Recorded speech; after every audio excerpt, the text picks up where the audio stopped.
Boa noite! Hoje é o nosso primeiro episódio do podcast Na Caminhada, Reflexões e Resenhas. Se a vida é uma caminhada, cada passo traz uma história, uma reflexão, uma resenha. Cara, e é bem roots, o negócio é bem simples, como eu já falei. O início da caminhada vai ser assim, bem simples. E hoje eu estou com o meu brother aqui, o Guilherme, que é meu camarada há quase 40 anos, a gente é amigo. E eu convidei ele lá em agosto, final de agosto, né, para ser o meu primeiro convidado, e ele aceitou. A gente não conseguiu acertar as datas, mas hoje deu certo. Então, meu primeiro episódio do Na Caminhada é com o meu brother, Guilherme Gribler. Tamo junto, meu irmão. Então vamos para a resenha. Vamos para a resenha. Vamos pegar aqui um negócio só para ter uma ideia, para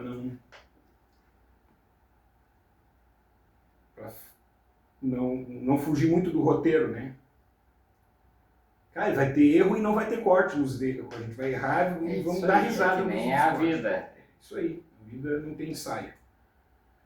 Então tá.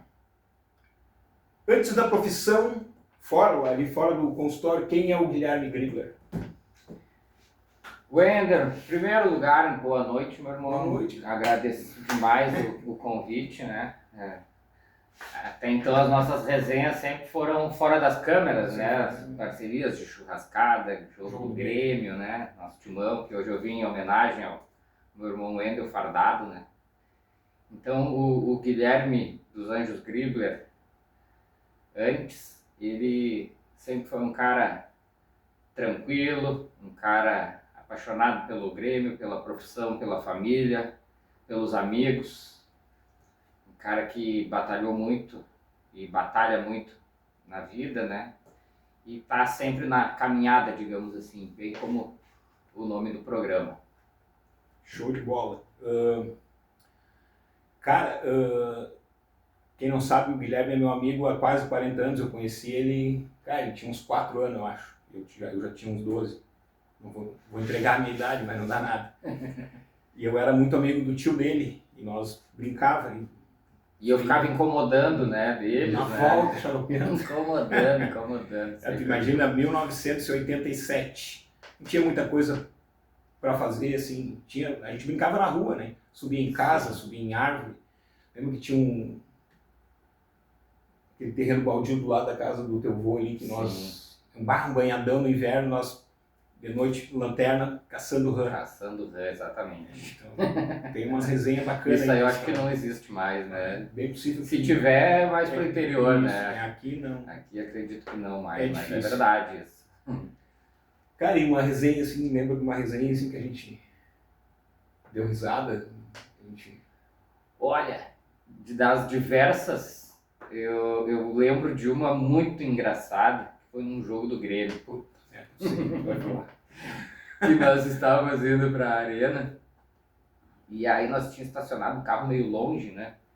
Porque naquela época o estacionamento ali da arena não foi bem no início da arena, né? Então tinha vários estacionamentos que eram mais acessíveis ali, até pela função depois de sair do estacionamento, né? Porque tinha muito torcedor, então demorava muito, então a gente deixava um pouco mais distante o carro para poder depois, na hora de ir embora, né, ser mais tranquilo.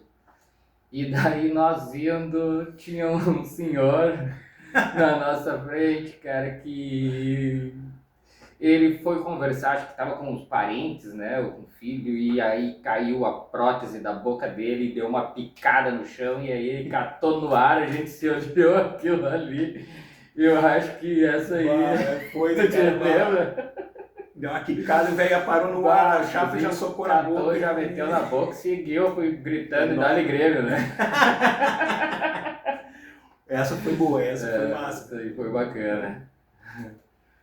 Cara, e na tua profissão, assim, quando tu decidiu que tu ia ser dentista? Dentista? Wendel, assim, ó, na verdade... O meu pai, como ele sempre trabalhou na área da construção civil, né, ele queria que eu fosse engenheiro naquela época, até para assumir ali, né, como ele tinha uma construtora e tal. Só que eu não gostava, porque ele e o meu tio estavam sempre se pegando, né? Tu que conviveu muito com a nossa família, tu sabe, né? E aí eu pensei, eu vou me formar, vou estudar, me formar e ter que trabalhar nesse meio aí deles sempre na discussão e tudo mais. E aí eu numa conversa com meu avô, falecido Dr. Shirley, que ele sempre quis que o meu tio, na verdade, fosse médico. Que hoje a minha tia que acabou se tornando médica, né? Sim. No início ele queria, e aí como eu sou mais velho que a minha tia, aí como o meu tio começou a fazer direito, ele veio em mim e falou, Guilherme, entra para a área da saúde, é bacana, tu vai ver e tal. Eu, vou, mas médico eu não sei se é o que eu quero, né? E aí ele, mas tem odontologia. Eu, mas odontologia eu acho bacana. Eu acho bacana porque eu tenho uma história de quando eu era criança, eu devia ter uns 4, 5 anos. Eu sofri um tombo e o meu dente ele avulsionou. O que é avulsionar? Ele caiu inteiro o dente de leite, né? E aí nisso, como naquela época o meu pai, nós éramos de uma família bem humilde, né? Não tinha condições financeiras, assim, digamos, que de me levar para fazer um tratamento e tudo mais. E havia um senhor, seu Eloy, que morava nos fundos ali, na Rua dos Fundos, daquela Rua do Beco. Sim, aqui. Isso mesmo, aqui atrás. E aí o meu pai me levava ali, ele pegava o dente, forçava e parava e dava umas 2 semanas, 3 semanas, caía. E aí ficava nessa, sabe? Aquilo ali meio que me traumatizou. E da forma que me traumatizou também me incentivou a procurar odontologia. Legal. E daí tu te formou, tu fez na Ubra em Torres, né? Eu fiz na Ubra de Torres. Quanto tempo? Foram 5 anos de faculdade. Eu entrei em 2000 e me formei em 2005. E quando tu começou a trabalhar, onde foi o teu primeiro lugar assim, que tu trabalhou, onde tu começou a atuar? Quanto tempo depois de formado? Eu me formei, na verdade, eu já tinha recebido o convite para trabalhar, faltando 2, 3 meses antes de me formar. E aí eu não achei legal e acabei conversando com o dono do consultório da época, né? E expliquei que eu ia esperar ter o diploma de formado e tudo mais para daí poder exercer a profissão. E foi ali que eu comecei. Um colega meu, ele atendia durante o dia até às 18 horas. Uhum. E aí a partir das 18 eu ficava fazendo, digamos que um plantão lá. Show. E aí eu atendia até às 10, 11 horas da noite, dependendo do fluxo que tinha de pacientes, né? Assim eu comecei. E aí depois, logo em seguida, eu tive uma oportunidade de emprego em Capão da Canoa, que daí eu fui, que não foi uma experiência muito boa, porque o dono do consultório, infelizmente, não era uma pessoa muito correta, né? Sempre aparece, cara. Em tudo que é profissão sempre tem esses... Exato. Mal. E daí um grande amigo meu, que estudou comigo na faculdade, o Rodrigo, o Cacho, sei conhece. Aí ele disse, Gui, eu logo em seguida vou me formar, o que tu acha da gente abrir uma sociedade, eu abro um consultório e tu fica trabalhando e depois que eu me formar, daí a gente vê como é que a gente faz. E aí foi quando eu comecei a trabalhar legal mesmo, né? Que daí ele abriu o consultório ali, aonde hoje é o teu corretor. Logo, a imobiliária ali do Jussandro, do Rato, do amigão. Sim. E aí fiquei acredito que quase 2 anos, 3 anos. Isso foi mais ou menos em 2008? Mais ou menos. Naquela época que eu trabalhava na CUP ali, não era? Que tu ia treinar com nós ali? Isso mesmo. Em 2008. Isso mesmo. Eu me lembro ali. E daí eu trabalhei ali, aí depois surgiu uma outra oportunidade de abrir um consultório. Trabalhei ali bastante sério, consegui juntar um dinheirinho, né? Para ir conseguir ir comprando os equipamentos. Daí eu conversei com meu pai e falei, pai, eu acho que agora é o momento, né, de eu abrir um consultório próprio, né, e seguir a minha carreira odontológica aqui na cidade. E aí meu pai me deu todo o apoio e nesse momento teve um outro colega meu, o Thiago, que foi meu sócio por quase 16 anos, né, que ele também estava saindo do consultório este primeiro quando eu me ofereci o serviço, com o Paulo lá em Tramandaí, na Clínica Mário Tota. Não sei se tu te lembra. Não, isso não. Ali foi o primeiro que eu trabalhei, que eu fazia os plantões, né? E daí o Thiago saiu de lá e como a gente era muito amigo, a gente numa conversa decidiu, ao invés de cada um botar o seu consultório próprio, a gente pegar e colocar junto. Porque o Thiago, se eu não me engano, ele colocou numa clínica, eu não lembro o nome agora, em Tramandaí, só que não deu muito certo, não tinha muito fluxo, e daí eu falei, cara, vem comigo aí, que a gente tem tudo para dar certo, né?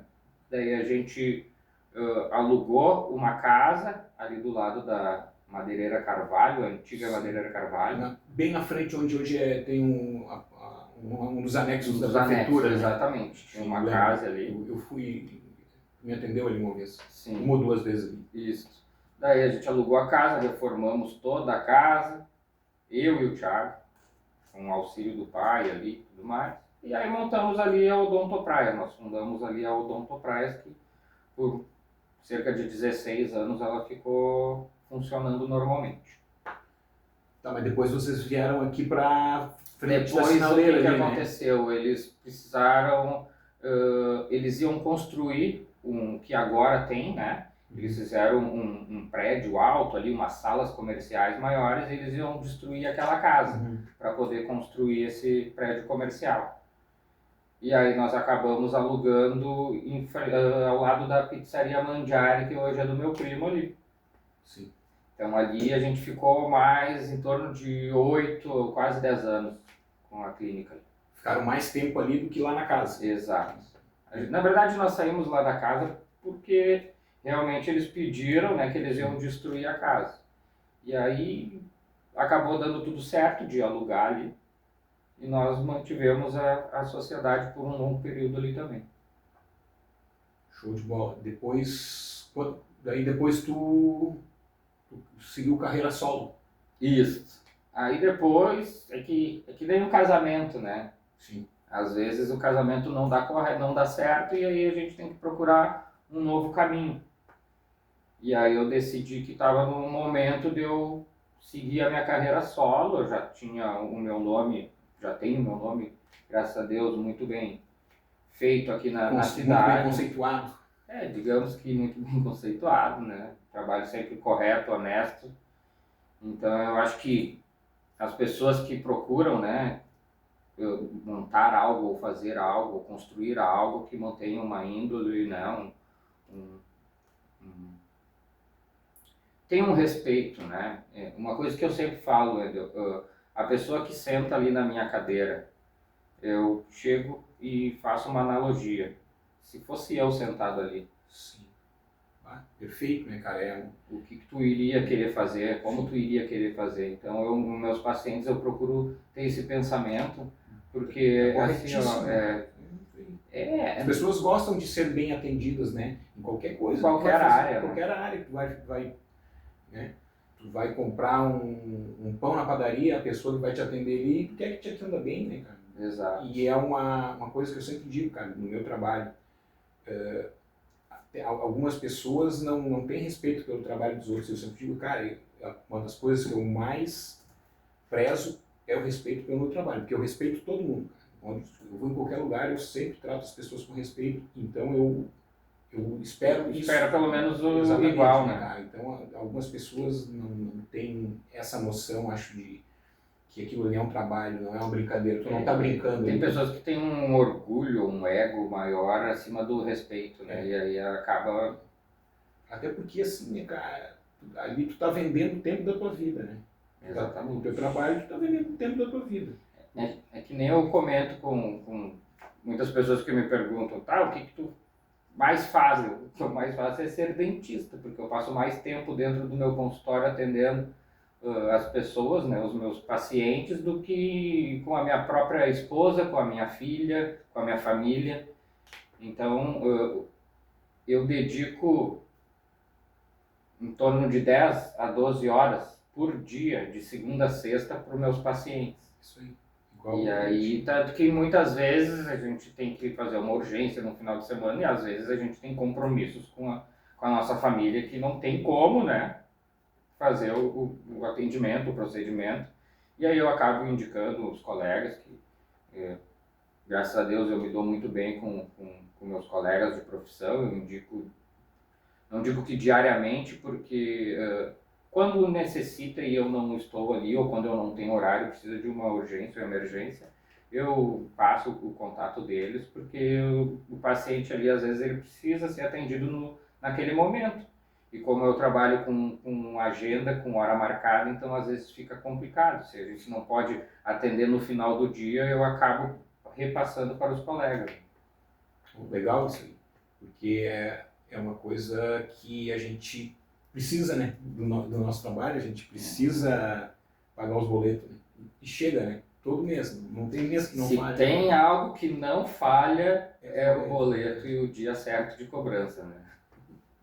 Bah, cara, não tem, mas, né, faz parte da vida. É isso aí. Tá cheio, precisa de mais alguma coisa? Então, tá tranquilo, muito obrigado, por enquanto tá tranquilo. Daqui a pouco a gente busca mais.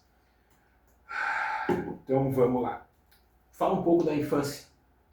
Infância, mas era boa. E a gente começou falando ali, depois não. O que tu gostava de fazer bastante assim? Cara, eu adorava jogar futebol. Nós tudo gostava, né, cara? Nós jogava bola o dia todo, né? Eu passava o dia todo. Quando eu não estava na escola, eu estava jogando futebol.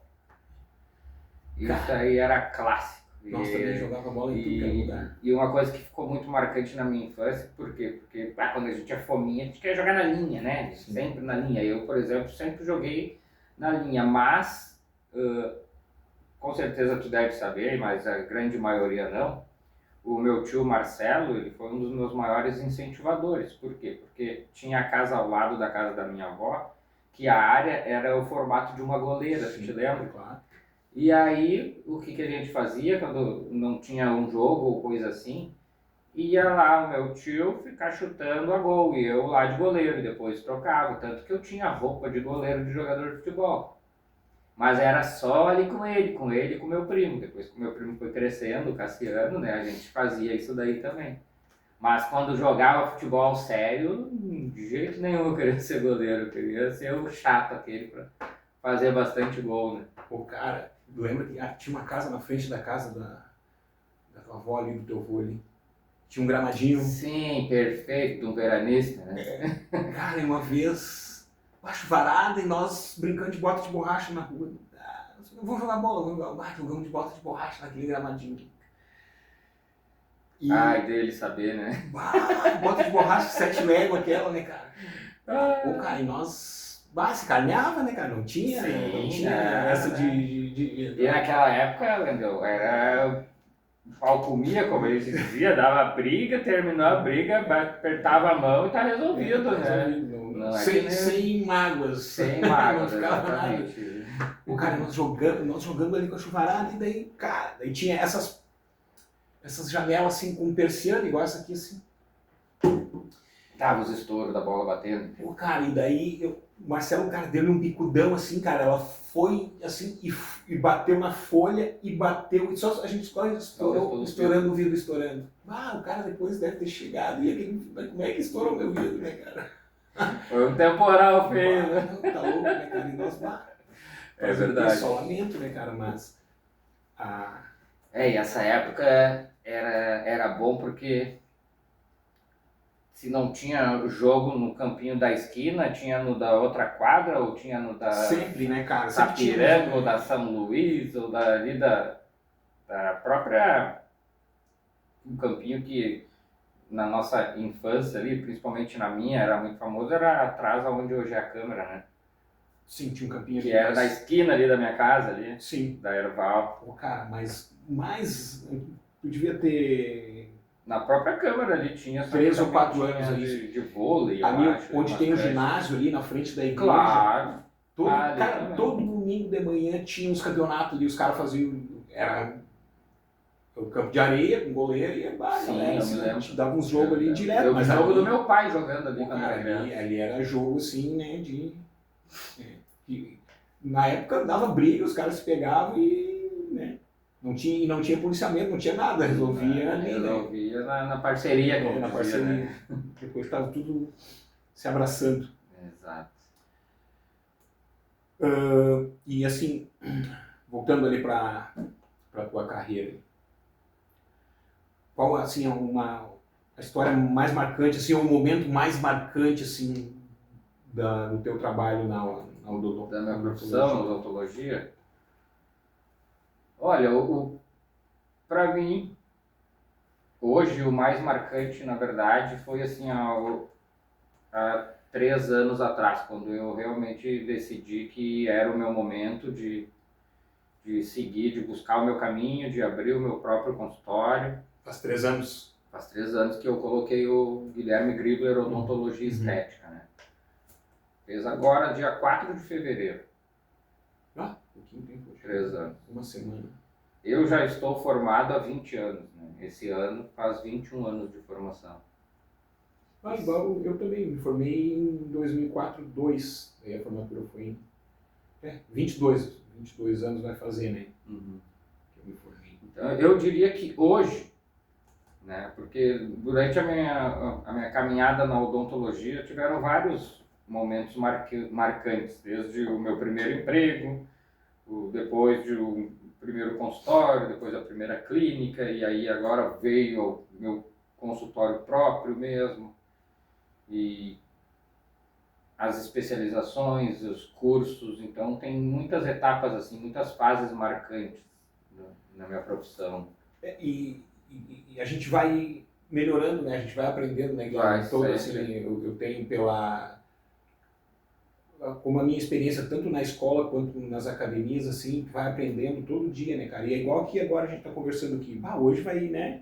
Um negócio bem simples, assim, daqui a pouco as perguntas, né, não estão numa ordem que teria que ser de um roteiro profissional, tudo, mas é assim que a gente vai aprendendo, né? Mas assim que é bom. É assim, a gente vai aprendendo, as pessoas vão te dando uma dica aqui, outras vão te dando uma dica ali. Vai crescendo, né? E a vida, ela é assim, né, cara?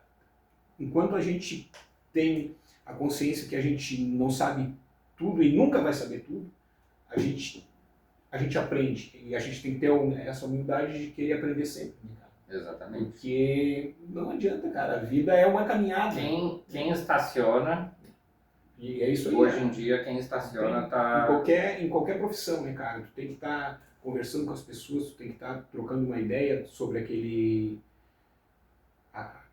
trabalho, como é que está hoje, como é que vai estar amanhã, né? Como é que vai estar daqui a 10 anos. Principalmente que a tecnologia hoje, nós vivemos eu iniciei na década de 80, tu na de 70, né? Uhum. Eu 80, 90, mas isso se chama experiência, né, meu irmão? Mas o que a gente viu, o que eu vi em 3 décadas, 80, 90 e anos 2000, eu não vi nessa última, ou melhor, nessa última, a evolução que deu está fora da realidade. A diferença de 30 anos que a gente já viveu para esses últimos 10, 15 anos é grotesca, né? Sim. Cara, mudou, né? Eu gosto de assistir podcast, de ler essas coisas assim sobre a evolução que tem da tecnologia da sociedade, né? Como foi mudando algumas coisas, né? Eu vejo pela escola, né, cara? A época que eu estudava, de agora, cara, tu tá louco, não tem. Antigamente tu falava um ai pra professora, tu tava ferrado. Hoje em dia as crianças querem mandar, né? É complicado. Então, cara, a gente pegou a era, nessa questão de tecnologia, a gente pegou a era analógica e tá na era digital. Mas essa galera mais nova, eles só pegaram a digital, eles pegaram aquela... Então, cara, eles não têm noção de um monte de coisa, velho, assim. Mas eles têm muito mais acesso do que nós tínhamos e tem muitos, eu nunca gosto de generalizar em nada, né, cara? Muitos que não, cara, não aproveitam, cara, tu faz miséria, cara, tu faz assim, ó, o que tu quiser fazer com tecnologia. Eu como nunca fui muito de ter muito conhecimento, eu estou me aperfeiçoando assim, mesmo meio que autodidata. O cara era jogar um futebolzinho no videogame ali, uma lutinha, né? Um Super Mario, uma coisa assim, né? Hoje em dia eles sabem. Cara, não tem assim, eles dão aula pro cara nessa questão, mas é que usam para algumas coisas que não vai ter muito fundamento, né, cara? para aquele momento ali, não estão evoluindo na questão de conhecimento, né? É só Pergunta para uma criança de 12 anos hoje o que é bolita, não sabe. o que é jogar taco. Tu sabe que assim, ó, aqui no Imbé não é tanto, mas lá na escola que eu dou aula em Cidreira, lá a gente joga taco. Lá tem uns alunos meus que toda aula eles vão sobre os tacos e Mas que é bom, que bom. E a gente Mas faz, isso é porque os professores ainda incentivam. a gente né? faz torneio de taco lá. Porque incentiva, porque caso contrário, eles for falar, fazer campeonato de gamer, campeonato disso ou daquilo, eles vão preferir. Tu sabe que o ano passado eu conversei com a minha supervisora lá, como eu gosto de pescar, um dia a gente fez um campeonato não, foi uma competição de pesca ali. Pesca. Foi muito legal, cara. Assim, daí claro, não podia a criança ir sozinha. Era novidade, né?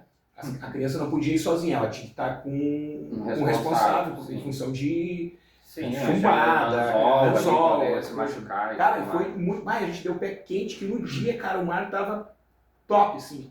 Saiu um dos papaterra, assim. E eu pesquei junto, né? Deu aula. Não dei aula, até peguei uns peixinhos, mas não cheguei a dar aula. Mas foi uma experiência legal. Então, cara, eu tento ensinar um pouco fora dessa questão da tecnologia, né? Então, toda aula eu faço eles meter exercício. Faz cara feia, resmungo, mas não tem, assim, cara.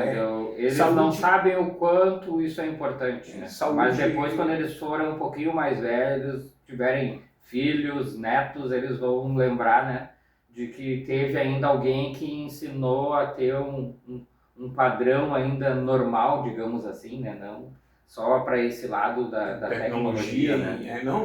Cara, porque assim, a saúde da gente é uma das coisas mais importantes. Eu estou tratando um problema hormonal que eu tenho desde 2023, que começou a manifestar, agora, graças a Deus, eu tô.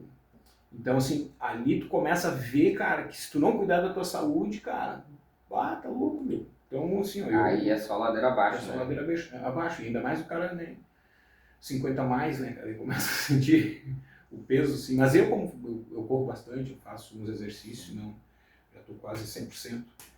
Então a gente tem que cuidar da saúde, né? Com certeza.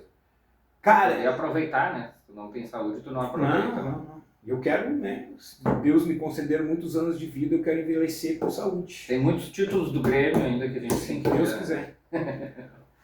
Cara, vamos ver aqui que eu tinha botado no roteiro.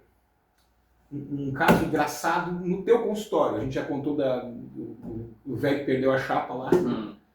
Tem uma Imagina que ele velho se não acha a chapa, vai entrar na arena. Tu já ia ganhar uma grana aqui na arena. Tu já ia poder fazer um mestre e eu te ver. Cara, vamos ver aqui. Cara, um caso engraçado, que isso aí eu sempre conto, né, para os mais chegados, né, que existem pessoas, né, que têm traumas, né, principalmente dentista, é uma coisa que eu sempre falo, o que acontecia, por que muitas pessoas têm medo? Porque a pessoa ia lá, não escovava o dente quando era criancinha, aí o pai ou a mãe já fala, tu vai ver quando eu for te levar no dentista, daí tu vai ver o que é sentir dor, tu vai ver o que é isso, o que é aquilo, então já traumatizava a criança. Mas enfim, hoje em dia já não é tanto assim, mas antigamente era. Então eu atendi, esse paciente eu atendi logo no início da minha formação. Esse paciente... Cara, eu acho que chegou a pizza aí, só um pouquinho. Beleza. Vai falando aí, vai contando. Esse paciente... Não, eu vou te esperar porque tu vai ter que rir também, né? Pessoal, é muito engraçado. É engraçado para quem vai estar assistindo e escutando, tá? Mas para a pessoa que passou por isso foi bem traumático.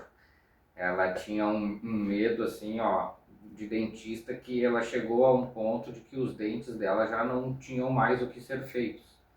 Aí ela precisava extrair todos os dentes, tirar todos os dentes para daí colocar uma prótese. Então tu imagina assim, uma pessoa que tem 10, 15 dentes na boca e nenhum deles podem mais ser úteis, digamos assim. Então o que aconteceu? Esse paciente ele nos procurou no consultório E o caso dele já, como eu falei, não tinha mais solução, teria que extrair todos os dentes e fazer uma prótese. E aí, Wendel, esse paciente, a primeira vez que eu atendi ele tinha tanto medo, mas tanto medo, que ele se mijou na cadeira. Que loucura. Ele se mijou, cara, ele se tremia, cara, e aí daqui a pouco começou um negócio a pingar, eu olhei, o que foi? Ele, doutor, me mijei. Eu, não, fica tranquilo, mas tá sentindo dor? Tá sentindo... Cara, não tô sentindo nada, mas é trauma, eu tenho medo. Tu vê, cara, E uma assim, coisa todos os dentes que eu tive que extrair dele, todos eles se mijavam na cadeira. que Ele coisa, tinha cara. adquirido um trauma de infância que levou ao resto da vida, que ele se mijava, ele pedia desculpa, ele já sabia que ia se mijar na cadeira porque ele não conseguia se controlar. Então isso aí é uma coisa que ficou bem marcante, assim, que é engraçado de falar, mas para a pessoa que passa por isso, sabe, é bem... Com certeza. Não digo constrangedor, por quê? Porque agora que eu tô contando, assim, né, não vou contar quem é, também ninguém vai saber quem é, né, mas... É que no momento, a primeira impressão é tu achar engraçado, né? Mas aí o cara... depois tu entende, né? Tu entra na cabeça, porque não foi um dente que ele foi tirar lá, ele foi tirar 15 dentes de uma boca para depois fazer as próteses, né? Uhum. Então, da primeira vez que aconteceu isso, depois eu já sabia, e aí eu tentava tranquilizar ele, mas era dele isso, sim, sabe? Era não tinha o que fazer. Ele já chegava pedindo desculpa, mas eu falei, fica tranquilo que não tem problema. Daí depois a gente limpa e tá tudo certo. Que bom que tu tinha essa percepção, essa visão assim, né, cara? Daqui a pouco tem um cara que diz, meu, sai fora, meu. Daí o que acontece? Ia ser mais um trauma pra ele. Sim. Daí, mas ele nunca mais ia... daí ele ia ficar sem dente, eu tudo estragado na boca. Então eu tentei tranquilizar da forma melhor ele, e tanto que a gente conseguiu, extraímos todos os dentes que precisava, depois a gente fez as próteses, e hoje ele deve estar feliz da vida. Espero eu, né? Com as próteses, chapa, né? Com a chaparola, mastigando e mordendo bastante. Cara, então, aqui na caminhada a gente faz a resenha e come também, tá? Hoje uma pizza do meu brother, do nosso brother, primo dele ali, ó, o João Paulo aí, ó, João, ó. A melhor. Ó. Obrigado. Eu quero que tu venha aqui contar a história da Mandiari pra nós, João, tá? E não te faço, tu vai vir, porque eu também te conheço desde piá, não te faz de louco. Tá? Certamente ele virá, o João, ele não porque ele é meu primo, mas ele é um cara bonito, que tá lindo, tá cheiroso. Eu vou lá cortar, tu vai... Vamos ver, eu vou perguntar que tu vai explicando e eu vou lá cortar pra nós. Tá bom. Cara, uma coisa que eu considero uma das coisas mais importantes, se não é a mais importante da vida das pessoas, é a família. A minha família sempre foi presente. Meu pai e minha mãe, apesar de sempre ter que trabalhar muito, né? Eles trabalharam sempre muito, sim. Eles sempre tiveram um cuidado com a gente, comigo, com as minhas irmãs, né, cara? Então, assim, e a gente tem uma família muito unida, assim. Minhas irmãs, meus sobrinhos, eles são quase que meus filhos, assim, porque a gente se criou tudo junto ali, então... Zero alicerce. Então, eu acho a família o bem mais precioso e mais importante que a gente tem, né, cara? Eu concordo contigo. Então, eu queria que tu falasse qual o teu sentimento em relação à família, assim. Porque eu também, como a gente já falou, eu te conheço desde criança ali, e a família do teu avô ali, que foi quando eu conheci a família Gribler ali, né? O Marcelo é meu colega, a gente estudou da 6ª série até o 3º ano do 2º grau, né? Porque quando eu estava era 2º grau. E o Marcelo, por um grande tempo, foi um dos meus melhores amigos. Uhum. E continua assim, a gente não se fala mais porque ele mora na Itália, né? Mas...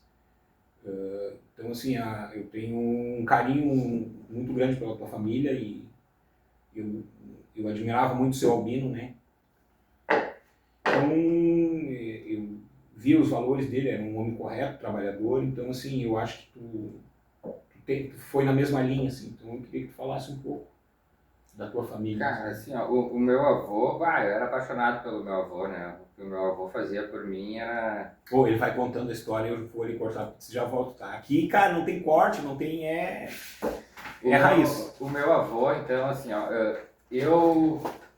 quando chegou na quarta para quinta série, eu fui estudar em Osório, no Marquês. E aí eu estudava na parte da tarde, porque senão eu tinha que acordar muito cedo, função de ônibus e tudo mais. Então, o que acontecia? O meu pai, de segunda a sexta, ele trabalhava em Porto Alegre, trabalhava naqueles condomínios fechados, com construção e tudo mais. E a minha mãe, ela não dirigia. Então, o que acontecia? O meu avô, quando tinha chuva ou algo que não climático, assim, alguma coisa que não permitia eu ir a pé, o meu avô ia lá e toda vez pegava o carro dele, ia me buscar e me levava em qualquer lugar que fosse. E aí, no segundo grau eu comecei a estudar de manhã. E o meu avô, da mesma forma. Aí as aulas começavam às 8h15 e eu tinha que pegar o ônibus às 7 horas da manhã, 6h30 o meu avô estava buzinando na frente da minha casa com aquele temporal pegando para me levar até a esquina de casa para eu ficar aguardando o ônibus para pegar o ônibus e poder ir para a escola. E numa dessas vezes, eu nunca vou me esquecer, que o carro do meu avô ele estragou. E para eu não perder a aula, o meu avô falou: ó, Guilherme, pula ali para a direção que eu vou ir empurrando o carro e tu vai manobrando até a gente chegar lá. Então, assim, ó, isso são coisas que é impossível de não ficarem marcadas na vida da gente, né?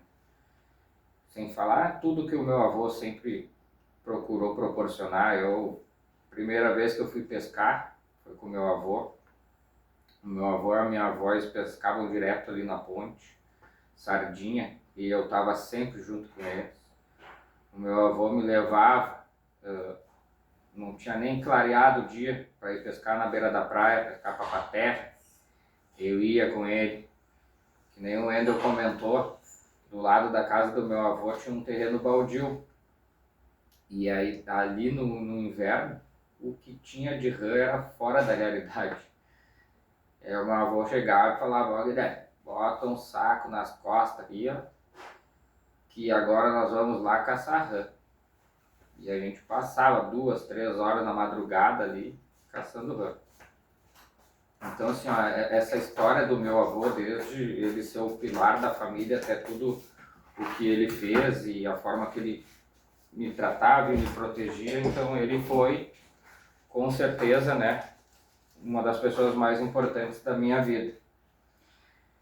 Já a minha avó, eu era os dodóis dela, tanto que os meus avós, tanto o meu avô quanto a minha avó, eles foram meus padrinhos, eles são meus padrinhos, né? Porque meu avô foi embora mais cedo, que ele não deixa de ser, né, mano? Meu avô e a minha avó são meus padrinhos.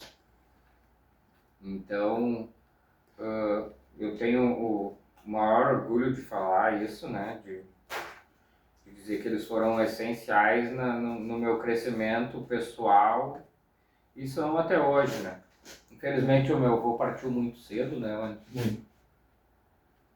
Mas a minha avó, graças a Deus, tá aí firme e forte. Quantos anos está a dona Alice? Olha, a avó tá batendo na porta dos 90. É, né? Imagina, eu conheci a dona Alice em 1987, imagina. Faz quase 40 anos isso. E a velhinha segue firme e forte. Ela sempre foi tranquila, né? Tranquila, aquela calma dela, assim, claro, mas quando ficava brava também, quase. É aquela coisa, tranquila na frente dos outros, né? Mas ela, tipo, eu vi ela umas 2 vezes brava. tenho o orgulho de te falar, cara, que meu avô e minha avó nunca tocaram em mim. Não, meu avô e minha avó também não. Meu pai e minha mãe eu tomava escuro. Minha mãe gostava de fazer um carinho. Eu tomei um desconto forte do meu coroa. O pai já não, porque o pai não era presente, o pai ficava trabalhando de segunda a sexta fora, né? Mas a minha mãe, ela, digamos que ela me educou. Cara, da mãe, chegou uma hora que eu já fugi, mas do pai não dava. Meu pai, se fugisse era pior. Tomei uns coros fortes, mas faz parte, né, cara, não traumatizando. Hoje em dia mudou, como se diz. Não pode mais ver as pessoas traumatizam-se pegando uma biaba. Fala um pouquinho aí agora, que agora eu vou comer um pedaço de pizza aqui. Ô, cara, tá boa essa pizza, né, cara? Não sei se eu acho que nós vamos parar de falar um pouco pra comer pizza. O cara... É a mandiare, né? Não tem igual. É massa pra caramba, massa bem fininho, bem recheado. Cara, e então assim, que a gente já conversou, assim, sucesso. O que tu acha, o que tu qualifica assim como sucesso? Pra ti é sucesso na vida? Só um segundinho. Tá bom aí? Eu busco uma serva lá. Por favor.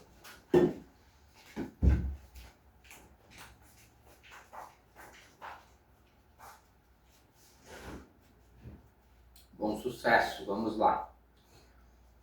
Eu acho que o sucesso, ele não é só questão financeira. Na verdade, a questão financeira é o que menos importa. Mas o sucesso é tu ter uma amizade de 40 anos, que nem a nossa amizade. Isso eu acho que é sucesso. Tu ser uma pessoa que tu pode frequentar qualquer lugar que tu é bem-vindo. Tu ser honesto, correto. Então, o sucesso nada mais é do que um coletivo de boas ações que tu pratica ao longo desde a tua infância até a juventude e tu te tornar adulto, que te permite tu tá bem com todo mundo, tu ser bem falado, tu ser uma pessoa querida, tu ser uma pessoa rodeada de amigos. Boa. Tu ter uma família maravilhosa, que nem eu, graças a Deus, eu tenho uma esposa maravilhosa, uma filha que é fora da realidade. Então eu acho que eu tenho sucesso na vida porque eu consegui, ao longo de toda essa minha caminhada, construir construir a minha profissão da forma mais honesta, construir a minha família da forma mais correta, ter os meus amigos da forma correta também, não questão de aquele amigo, por exemplo, tá? Eu vou citar um exemplo. Eu sou uma pessoa que eu sempre procuro ajudar o máximo possível. Desde com uma conversa, como... Hoje tu está me ajudando já, participando do primeiro podcast do Na Caminhada. E eu é que estou grato demais por ter sido o primeiro convidado. Episódio 1. Episódio 1, né? Cara, e espero que tenha vários outros. E se der 10 visualizações, 5 visualizações, 1000 visualizações, 500 inscritos, 1000 inscritos, cara, eu vou continuar fazendo porque a resenha, a conversa é uma coisa não tem preço, legal, sabe? cara, de tu conversar, saber. Hoje eu cheguei em casa, né? Aí eu falei pra minha esposa, né? Na verdade eu já tinha comunicado ela, né? Porque a gente já tinha conversado, e daí hoje eu ia vir pra cá e tal. Daí a minha filha falou, eu quero ir lá no tio Wendel também, pai. Aí eu falei do churrasco lá, que eu vou lá comer churrasco com o Guilherme lá. Daí eu falei, filha, hoje o pai vai lá porque a gente vai ter uma conversa ali, o tio Wendel vai entrevistar o pai e tal, e aí hoje não tem como você ir, mas na semana que vem eu já vou avisar o tio Wendel, que semana que vem nós vamos fazer um churrasquinho lá em casa, que daí você vai poder participar com todo mundo. Sim. E aí ela entende perfeitamente, só que ela gosta de estar junto, que nem Sim. eu falo, filha, que nem ontem eu fui pra academia. Aí eu cheguei em casa, falei que ia pra academia, ela quer ir pra academia, pai. E aí se deixar, ela vai todos os dias na academia. Todo lugar que eu vou, ela quer ir junto. Ela tá nessa fase, ela tá com 5 anos, ela tá naquela fase de quer participar em tudo, sabe? E isso é uma coisa bacana, por quê? Porque é o legado que tu tá deixando, cara, e tá funcionando, né? Isso não tem preço, cara. Porque assim, ó, cara, né, Deus não quis me dar esse presente, mas por algum motivo, eu não tive filhos. Mas os meus sobrinhos, cara, minhas duas sobrinhas, que uma vai fazer 21, outra fez 19 agora, e o meu casal de gêmeos ali, que são meus sobrinhos, que eu ajudei a criar eles, então eles são quase meus filhos, assim, né, cara? Que aquela história, né, Wendel? Tu pode ter aquele filho que é teu e tu pode ter aquele filho que tu trata ajudou a como... criar. Eu ajudei trata, a criar porque também. principalmente família, teus sobrinhos ali, eu conheço a história, eles te amam como um pai, entende? Então, o pai seria, digamos, o papel de ser pai, mas não, tu age, mesmo tu não tendo um filho... Cara, eu tenho que levar eles no biológico, jogo do Grêmio. Tô devendo um jogo do Grêmio pra eles. Vamos levar então, vamos combinar, vamos levar. Porque tem que levar, porque a Lívia e a Letícia eu levei, mas os dois eu não levei ainda. É que também deu, cara, faz muito tempo que eu não vou no Grêmio. Desde antes da pandemia, em 2019 foi a última vez que eu fui. Eu nunca mais fui. Então, bora lá. Temos que achar. Cara, então vamos falar, já que a gente falou em Grêmio, vamos falar do Grêmio. Sempre foi gremista, né? Mas... Desde... não tinha como não ser. Desde quando eu tava dentro do meu pai ali, antes de ir pra minha mãe, com certeza, eu sempre fui gremista. A gente... É que ali a galera é muito gremista, né? Então... Família toda gremista, Toda não gremista, tem colorado né? na minha família, né? Impressionante. Principalmente, antigamente era mais assim, né, Wender? Sua família era mais, depois começou a ter os incentivos de amigos e coisas erradas, assim, aí começou ou às vezes até rixa dentro de casa, porque antigamente tinha muitos irmãos, né, daí era mais propício, né, então eu acredito que quanto a isso, eu nasci de família gremista, todos os meus familiares são gremistas, a minha filha nasceu no dia 15 de setembro, dia do Grêmio, o nome dela é Lara, que a minha esposa até hoje não acredita que é em homenagem ao nosso saudoso goleiro que está no hino, né? Mas quando ela deu a ideia de botar o nome de Lara, foi o primeiro. Foi ela que deu a ideia. É que na verdade a gente foi convencendo ela. Nós tivemos, porque é aquela coisa, quando tu descobre que vai ser pai, daí tu já começa a procurar um nome de um menino e um nome de uma menina. E aí quando a gente viu que seria uma menina, daí já tinha 2 ou 3 nomes e a Lara estava entre esses. E aí eu falei, é Lara, né? E não contei pra ela, né? Daí depois... E a minha filha concordou, né? Ela gostou. A minha filha não tinha 10 dias, já era sócia do Grêmio, né? Isso aí. Tu lembra o primeiro jogo do Grêmio que tu foi? Lembro. Foi em 1989, semifinal, Grêmio e Flamengo.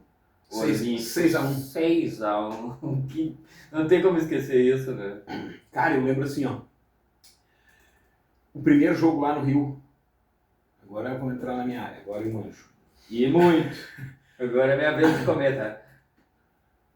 Primeiro jogo lá, cara, o Flamengo veio com tudo pro Grêmio, pra cima do Grêmio, e fez 2-0, cara, e o Zico meteu uma bola no travessão, assim, eu disse, hoje nós vamos tomar um sacode.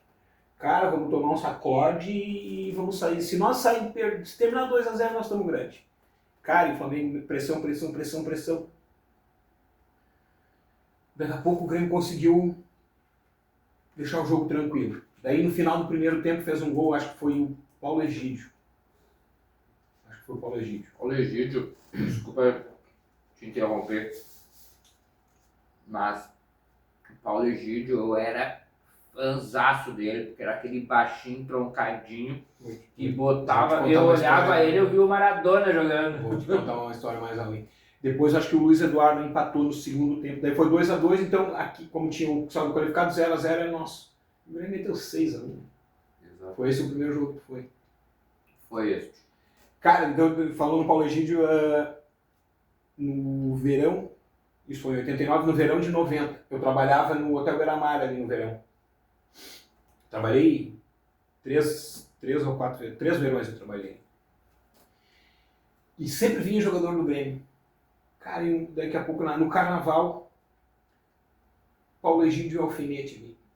Imagina, né, cara? Daí quando vinha jogador do Grêmio, o seu Miro sempre fazia um churrasco pra eles e o meu pai caçava. Ah, o pai foi lá assar. E o seu Miro, vem Meu cá. pai quase não gostava do Grêmio, né? O cara, e o seu Miro sabia que eu sempre fui metido a entendedor, né, cara? Ele me chamou pra ir junto lá. Cara, eu passei a noite trocando uma ideia com o Paulo Egídio. Pensa num cara, gente fina, velho. Ah, gente fina pra caramba, humilde, assim. E era bom de bola aquele cara. E ele era, na época que tinha o ponteiro mais agudo, né, cara? Eles eram... Cara, mas ele fazia gol de cabeça. Hoje até tá voltando um pouco, né? Voltou mais um pouco. Ele fazia gol de cabeça, cara. Ele tinha 1,68m, 1,69m, fazia gol de cabeça. E, aquela Copa do Brasil que o Grêmio ganhou em 89, ele jogou bem pra caramba.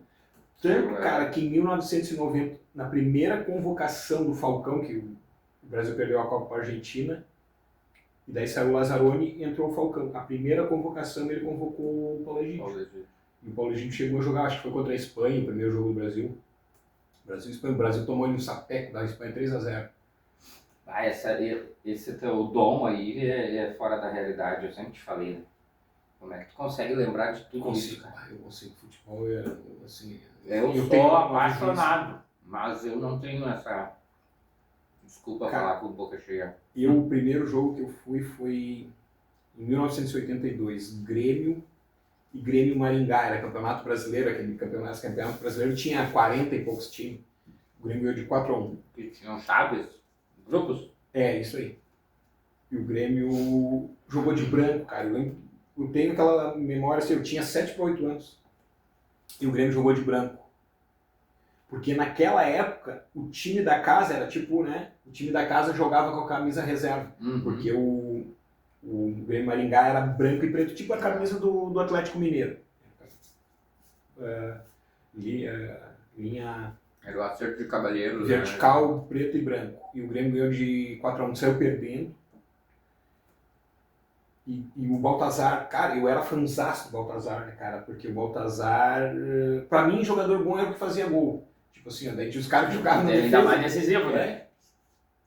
O cara que jogava na defesa, pra mim, não jogava nada. O bom era os caras que faziam gol, mas daí depois tu vai começar a entender, Claro, né? mas não tá criado. Tu pensa só no gol, né? Sim, e o Baltazar meteu 3 gols, foi um hat-trick. E o outro Paulo Isidoro que jogava uma barbaridade também. Bom de bola, foi pra Copa de 82. Então, cara, eu sempre... Então, isso que eu tô fazendo hoje, trocando essa ideia contigo, lá no início eu queria fazer jornalismo, mas daí, na questão financeira, não deu. Eu fiz educação física, que é esporte, que eu gosto também. Mas eu acredito que se eu tivesse sido jornalista, cara, na parte esportiva, eu teria me dado bem. Eu tenho certeza disso. Então, isso aqui é um pouco da... Uma enciclopédia, né? É uma enciclopédia futebolística, já te falei várias vezes, né? Essa é uma... Se bobear, tu até do co-irmão tu deve saber as datas. Sei algumas, né? Mas também não precisa entrar Não, essa parte daí, um dia que vier um colorado aqui, a gente troca uma ideia. Então, cara, na caminhada é meio que um hobby, assim, ele surgiu de um momento meio difícil na minha vida, né, que a ideia, assim, e a gente vai seguir com esse novo hobby, digamos assim, né. Grêmio, de novo, faz a tua seleção, assim, que tu viu jogar, não que me contaram. Assim, porque o Lara foi o melhor goleiro, o Ayrton Pavilhão o melhor zagueiro. Não, quem tu viu jogar, do goleiro... Eu posso te falar mais de um jogador por posição? Ou tu quer só um Faz time? Faz os 11. Depois, tu pode dizer assim, tipo assim... se eu for tá. Porque, tipo, a lateral esquerdo, cara, o que mais ganhou título que eu vi jogar, e era um cara muito regular, e um cara bom, jogou a seleção brasileira, é o Roger. Mas eu acho que o lateral esquerdo que eu vi jogar, que jogou mais bola que o Roger, mas não ganhou título, é o Gilberto. O Gilberto foi para 2 Copas do Mundo. O Gilberto era... Cara, foi um jogo do Grêmio e River Plate.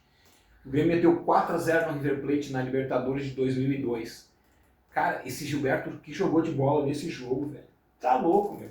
O Gilberto, quando ele veio pro Grêmio, eu fiquei, não digo eufórico, mas eu fiquei surpreso. Mas na minha seleção entra o Roger, porque o Roger ganhou título. É mais história. Que nem, por exemplo, eu peguei Mazzaropi jogando.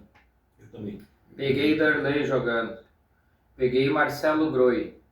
Esses três pra mim são um dos três. Mas eu também, Tá. eu vi o Leão jogar no Grêmio. Eu já E o não- Leão, cara, era muito técnico, ele era muito bom, mas ele ganhou 2 campeonatos gaúchos. Então, desses Um campeonato aí, gaúcho eu e um brasileiro. pegaria então o Derlei. Eu também sou do Tá. do Derlei.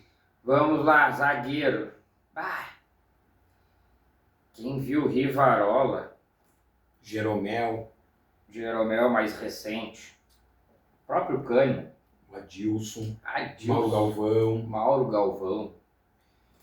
Então, assim, ó, De Leon, que eu não vi, mas que eu O dele eu vi. já pesquisei muito. O próprio Anchieta, cara, que esses dias eu encontrei no mercado, no mercado não, no restaurante. Lá em Porto Alegre. Não, aqui na praia. Posso falar o nome do local? Uhum. Ali no Luamar, do meu amigaço Negrinho, que eu almoço ou janto 2 vezes por semana no mínimo. Final de semana eu tô sempre ali. Quem quiser me encontrar ali, Ele tinha um posto de gasolina na Ipiranga, lembra? O posto do Anchieta. Na João Pessoa com a Ipiranga ali.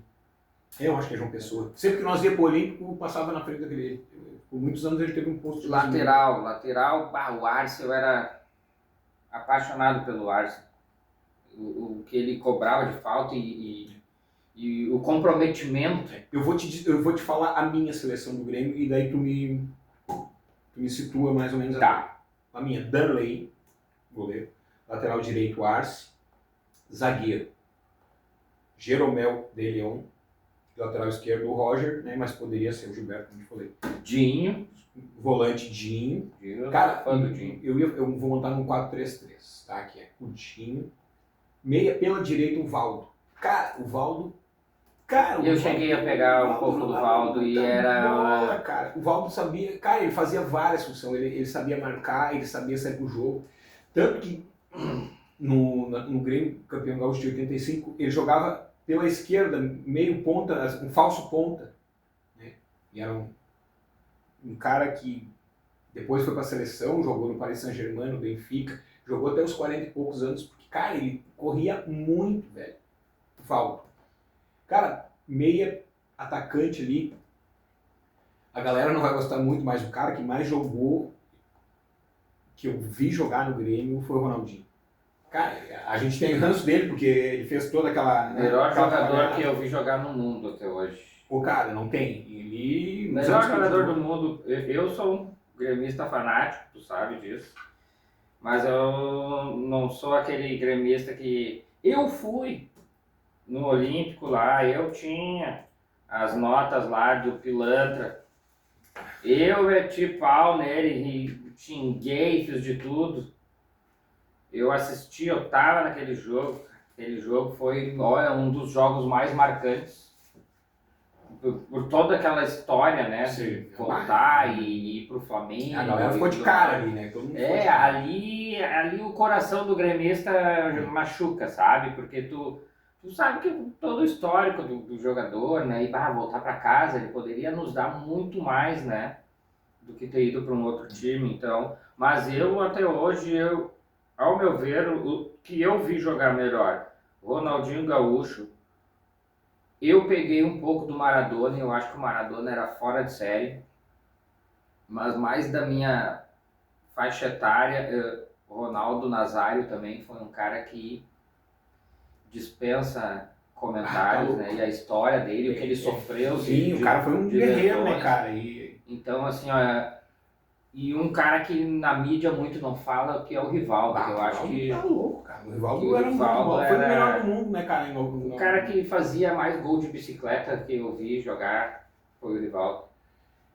Cara, e daí eu boto o Ronaldo como meia atacante ali, e o meu ataque é Renato Gaúcho, Jardel e Paulo Nunes. Eu boto o Paulo Nunes pela esquerda ali. Fechou. Porque... Fecho contigo agora. Fechado? Mas não preciso nem entrar. Claro, a gente teve outros caras, tipo o Soares, que teve agora há pouco tempo, que era fora da curva, né, cara? Mas é que assim, ó, teve 1 ano e meio no Grêmio, né? É 1 ano, na verdade, 2023. Não dá pra comparar com... O Jardel ganhou título, né, cara? E o Jardel fazia gol de tudo que era jeito, né, cara? Só de cabeça, cara, tem uns gols que ele faz no... Que nem o próprio Baltazar que tu falou. Baltazar. Não tá aí na lista, mas por quê? Porque olha quem tá na lista. Mas se a gente pegar assim, ó, 3 times, A gente Dá pra consegue fazer. fazer 3 seleções. Eu faço 3 brincando. É. Eu faço 3 do Grêmio brincando. Mas eu concordo contigo, tô fechado. Então tá, o time é o mesmo. Cara, jogo marcante, assim, conta aí, pode botar uns 2 ou 3 aí. Jogo marcante em 95, tinha 13 anos, final da Libertadores. Aquele jogo pra mim, assim, ó, foi o primeiro marcante. Aquele gol do Dinho lá de pênalti. Aquele título, época do Higuita, né? René e Guita, É. os caras ali, eles contam a história, né, do primeiro jogo aqui, que ele ficou com eles tomando trago até de Sim, madrugada. o Paulo Nunes, o Jardel, o Carlos Miguel, o Arilson levaram ele pra noitada e disse E que ele foi quase forte. perdeu o avião, né? É, disse que foi forte a resenha. Segundo jogo que, pra mim, foi o que eu acho que eu mais sofri em toda a minha vida, cara. Que foi Todos os gremistas, eu sei a qual jogo que vai Batalha falar. dos Aflitos. Cara. Eu me lembro até hoje do dia onde eu estava, como eu estava, o que eu fiz, o Isso que aí que eu eu ia te fiz perguntar. depois. Eu me lembro tudo, Tu cara. tem certeza que tu lembra o que tu fez depois? Lembro, cara, porque depois que terminou o jogo, cara, eu assisti na casa do meu falecido tio Colombinho, pai do nosso amigão Colombo. Sim. Pensa num cara que era gremistão, cara, e eu gostava de ver jogo lá, porque ele era aquele gremista que ele ficava botando mais defeito do que qualidade no time, sabe? Sim, resmungando. Era aquele gremista que se tu encontra num bar, tu chama de chato, mas tu tá com ele ali, tu tá aprendendo com ele, sabe? Sim. Então eu me lembro que eu tava vendo lá e eu me lembro que a tia, cara, quando deu aquele pênalti, o último pênalti lá, que daí o Grêmio teve 4 expulsões, né, mano? Aí eu tava chorando, cara, ajoelhado, chorando na frente da televisão, aí a tia chegou e botou a mão no meu ombro assim e falou assim, ó, ô Gui, te acalma que ele vai errar de novo. E eu, tia, eu não tenho como errar, chorando. E ela, não, Já tinha te errado. acalma que ele vai errar. E aí quando errou, cara, eu pulava assim, de felicidade no meio da comemoração. Daqui a pouco deu o gol do Grêmio e eu olho assim, não pode ser normal, isso não é verdade, né? Então aquele ali é o jogo que sentimental foi o mais marcante. Mesmo não sendo campeão da Libertadores como foi em 95, mas Sim. pelo o sofrimento do jogo, sabe? As fases que um gremista passou desde o início até o final do jogo, né? E o terceiro, que é mais recente, cara, que foi o mais frustrante, foi Grêmio e River Plate naquela semifinal de Libertadores lá que nos meteram a mão. Que aquela ali eu saí da arena sem falar que tava tudo maravilhoso e do nada mudou o tempo, caiu o mundo, virou uma tempestade quando terminou o jogo, cara. Eu lembro que eu cheguei em casa, fui de carro. Quando eu cheguei em casa, eu tava molhado da mesma forma que eu entrei dentro do carro. De tanta chuva que foi naquele jogo, na saída, assim. E da forma traumática que foi. Pô, cara, aquela. Eu vou te dizer aquele uma coisa. resultado, aquela virada. Esse jogo aí, cara, River. ali foi mais ou menos um divisor de água na minha questão de torcedor, cara. Ali eu perdi um pouco do fanatismo, sabe? Ali eu perdi, eu diminuí assim aquele meu fanatismo assim de brigar e bater boca com o Colorado, coisa. A partir dali eu dei uma diminuída. Porque nesse dia eu lembro que vocês foram mais cedo e eu tava dando aula em Cidreira e eu fui sozinho. Cara, não volta essa chuvarada que tu tá falando. E a gente fez a churrascada mais cedo e pá. Tá louco. De Porto Alegre até Santo Antônio, cara, bateu água assim, ó, cara, e eu fui, acho que até com 60 por hora, de tanta chuva que era, e o limpador ele não dava Não conta. enxergava nada na frente. Cara, eu cheguei em casa, era 3 horas da manhã. Até eu tomar banho, fui dormir 4 horas. Acordei às 7 para ir trabalhar. Eu disse, o que é? Cara, E ter que ainda escutar os colorados chiando depois, né? Não, mas o mais assim, tipo, pô, cara, eu fui lá, vi os caras jogar, pá, voltei pra casa, Tudo isso pelo time, né? tô acordando agora pra ir trabalhar e os caras estão dormindo, eles vão acordar meio-dia. E eles ganham muito, muito, muito, muito mais do que eu. Então, ali, então, foi... Daí, no outro ano, eu fui, eu acho que uma meia dúzia de jogos e cancelei a minha associação lá. E daí, depois disso, eu fui muito pouco ver. Tu não é mais sou, continuo sendo muito gremista. Mas não brigo mais, não bato mais boca, sabe? Mudaram os valores, né? Digamos assim. Porque, tá louco, velho. Aquele dia ali foi traumático. Aquilo ali para um torcedor, cara, que acompanha da forma que foi, né? É de frustrar mesmo. Mas seguimos, né? Seguimos. Cara, tá começando o jogo do nosso time, né? Já começou, na verdade. Então vamos encerrar? Então, pessoal, foi o primeiro papo. Pode ter tido falhas, pode ter tido alguma coisa que ficou... Aprendizados. Ficou sem a gente perguntar, mas é marinheiro de primeira viagem. Então, eu peço colaboração de quem vai assistir, peço que dê o like, toca o sininho, toda aquela função ali que a galera que é youtuber aí, eu não sou youtuber ainda, mas vamos ver. Vamos ajudar o homem. Estamos se encaminhando para ser. Vamos falar bastante de esporte, porque é o que eu tenho um pouquinho mais de entendimento. Tem mais alguns amigos aí que estão alinhavados, eles não sabem que estão, mas eles estão, tá? Só eu que sei que eles estão alinhavados, eles não sabem ainda. Mas vai ser assim, tentar ser um bate-papo bem tranquilo, né? Para contar um pouquinho da história do pessoal aqui que é amigo, ninguém é super famoso, mas para mim são meus amigos e é o que importa, o que conta.